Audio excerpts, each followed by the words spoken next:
Hi குட்டீஸ், எல்லோரும் எப்படி இருக்கீங்க? இன்றைக்கி வந்து நம்ம 5ஆம் வகுப்புலேருந்து இயல் 2 வறுமையிலும் நேர்மை துணை பாடத்தை பற்றி தான் இந்த வீடியோவில் பார்க்க போகிறோம். வாங்க பார்க்கலாமா குட்டீஸ்?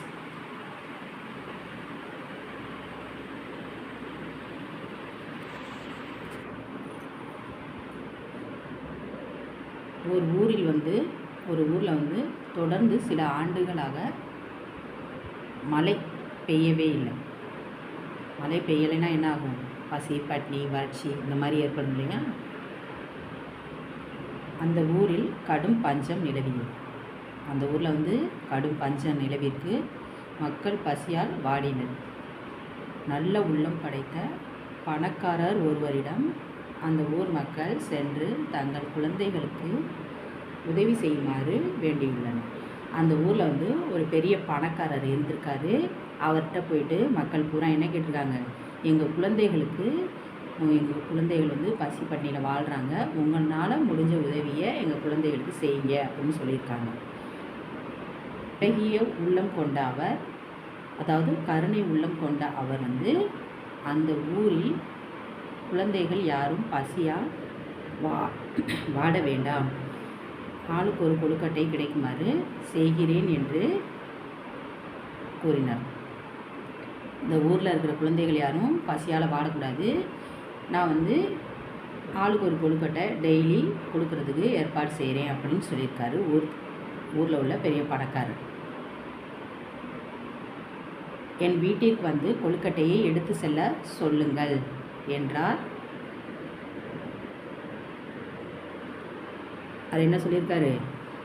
டெய்லி காலையில் வந்து என்னோடய வீட்டில் வந்து அந்த கொழுக்கட்டையை வந்து குழந்தைகளை வந்து எடுத்துகிட்டு போக சொல்லுங்கள் அப்படின்னு சொல்லியிருக்காங்க.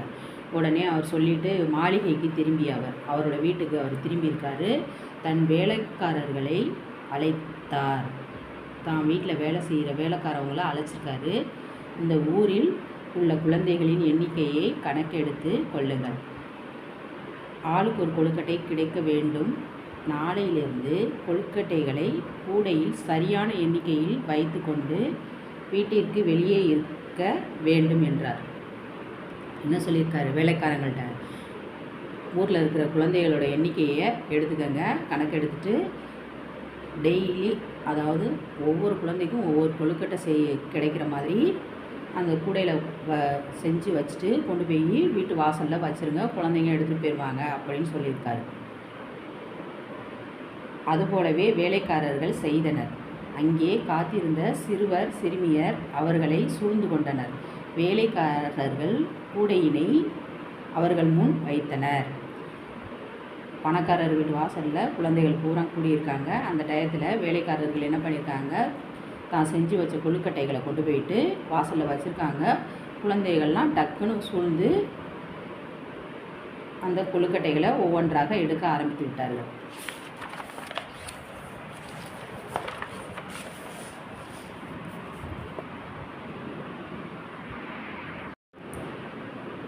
கொழுக்கட்டை எடுப்பதில் ஒவ்வொருவரும் போட்டி போட்டனர். ஆனால் ஒரு சிறுமி மட்டும் அமைதியாக இருந்தார். எல்லோரும் எடுத்து சென்றது போக மீதி இருந்த சிறிய கொழுக்கட்டையை எடுத்துக்கொண்டு அங்கிருந்து மகிழ்ச்சியுடன் சென்றார். அவர் எல்லாவற்றையும் கவனித்து கொண்டிருந்தார். குழந்தைகள் பூரா என்ன பண்ணியிருக்காங்க? கூடையில் இருந்த கொழுக்கட்டையை ஒவ்வொருத்தராக எடுத்துருக்காங்க. எல்லோரும் போட்டி போட்டுக்கிட்டு ரொம்ப வேகமாக எடுத்துருக்காங்க. ஒரே ஒரு சிறுமி மட்டும் நின்று வேடிக்கை பார்த்துட்டே இருந்திருக்கா. எல்லாரும் எல்லா கொழுக்கட்டையும் எடுத்துகிட்டு போனதுக்கப்புறம் கடைசியாக ஒரு சிறிய கொழுக்கட்டை மட்டும் இருந்திருக்கு. அதை அந்த சிறுமி வந்து எடுத்துகிட்டு போயிருக்கா. அதை வந்து பொறுமையாக இருந்து எடுத்துகிட்டு போயிருக்கா. அதை வந்து அந்த பணக்காரர் வந்து நின்று வேடிக்கை பார்த்துட்டு இருந்திருக்காரு. 5ஆம் நாளும் அப்படியே நடந்தது. எஞ்சி இருந்த சிறிய கொழுக்கட்டையை எடுத்துக்கொண்டு புறப்பட்ட அந்த சிறுமி தன் வீட்டிற்கு வந்தாள். கொழுக்கட்டையை சாப்பிடுவதற்காக 2ஆக பிட்டாள். அப்போது உள்ளிருந்து ஒரு தங்க காசு கீழே விழுந்தது. அந்த தங்க காசை தன் அம்மாவிடம் காட்டி, அம்மா, இது கொழுக்கட்டைகள் இருந்தது, இது என்ன என்று பாருங்கள் என்றாள் அச்சிறுமி. அதற்கு அவர், இது தங்க காசு என்று இளவனியிடம் கூறினார். இது எப்படி கொழுக்கட்டைகள் வந்திருக்கும் என்று யோசித்தவாறே இந்த கொழுக்கட்டையை யார் கொடுத்தார்களோ அவர்களிடமே சென்று கொடுத்து விடு என்றார்.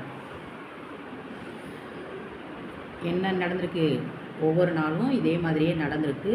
அந்த இளவேணி வந்து எல்லாரும் எடுத்தது போக மிச்சம் இருந்த சின்ன கொழுக்கட்டையை மட்டுமே எடுத்துக்கொண்டு சென்றிருக்கா. 5வது நாளும் அதே மாதிரியே நடந்திருக்கு. சிறிய கொழுக்கட்டையை எடுத்துகிட்டு அந்த சிறுமி வந்து ரொம்ப சந்தோஷமாக வீட்டிற்கு போயிருக்கா. வீட்டில் போயிட்டு கொழுக்கட்டையை 2ஆக பிட்டிருக்கா, அதாவது உடைச்சிருக்கா. உடைக்கும்போது என்ன ஆயிருக்குன்னா, அதுக்குள்ளேருந்து தங்க காசு கீழே விழுந்திருக்கு. விழுந்த உடனே என்ன ஆயிருக்கு, உடனே எடுத்து அவள் அம்மாட்ட இந்த காசு காட்டியிருக்கா. அம்மா இது என்னம்மா, என்னன்னே தெரியலை, கீழே கொழுக்கட்டைகள்லேருந்து கீழே விழுகுது அப்படின்னு சொல்லியிருக்கா.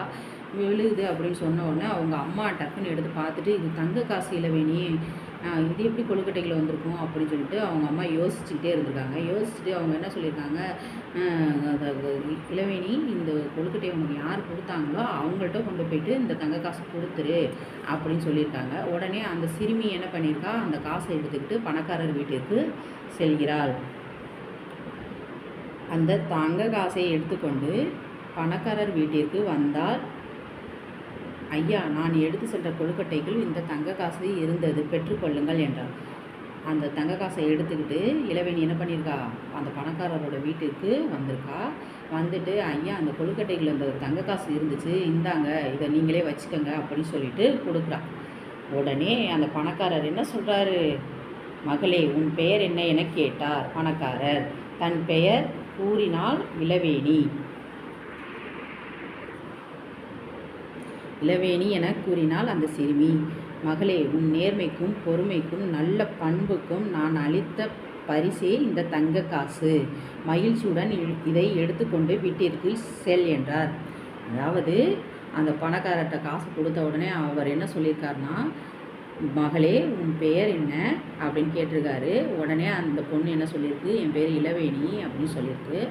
உடனே அவர் என்ன சொல்லியிருக்காரு, உன் நேர்மைக்கும் உன் பொறுமைக்கும் நான் கொடுக்கும் பரிசு தான் இந்த தங்க காசு, அதனால் இதை நீ சந்தோஷமாக வீட்டுக்கு எடுத்துகிட்டு போ அப்படின்னு சொல்லியிருக்காரு பணக்காரர்.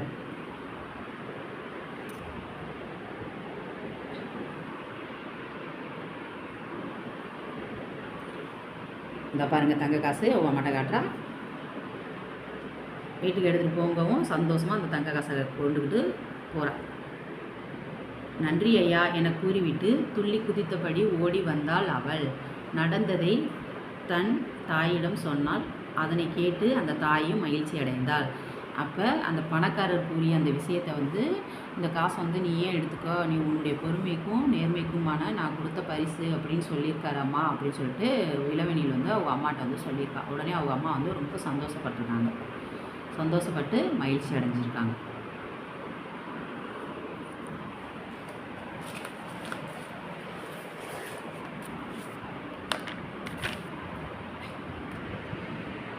அடுத்து வந்து வினாக்களுக்கு விடையளி பார்க்கலாம். ஃபஸ்ட்டு கேள்வி, பசியால் வாடிய ஊர் மக்களுக்கு பணக்காரர் எவ்வாறு உதவினார் அப்படிங்கிறது கேள்வி. பசியால் வாடிய ஊர் மக்களுக்கு ஊர்க்காரர் எவ்வாறு உதவினார்ங்கிறது கேள்வி. பசியால் வாடிய பிள்ளைகளுக்கு தனது வீட்டிலிருந்து தினமும் எல்லா குழந்தைகளுக்கும் கொழுக்கட்டை கிடைக்க ஏற்பாடு செய்தார். பதில் பார்த்தீங்கன்னா, பசியால் வாடிய பிள்ளைகளுக்கு தனது வீட்டிலிருந்து தினமும் எல்லா குழந்தைகளுக்கும் கொழுக்கட்டை கிடைக்க ஏற்பாடு செய்தார். இதுதான் ஃபஸ்ட்டு கேள்விக்கு ஆன்சர். 2வது கேள்வி பார்த்தீங்கன்னா, சிறுமியின் நேர்மைக்கு கிடைத்த பரிசு யாதுன்னு கேட்டிருக்காங்க. பதில் பார்த்தீங்கன்னா, சிறுமியின் பொறுமைக்கும் நேர்மைக்கும் தங்க காசு கிடைத்தது. சிறுமியின் நேர்மைக்கு கிடைத்த பரிசு யாதுன்னு கேட்டிருக்காங்க. சிறுமியின் பொறுமைக்கும் நேர்மைக்கும் தங்க காசு கிடைத்தது. இதுதான் பதில்.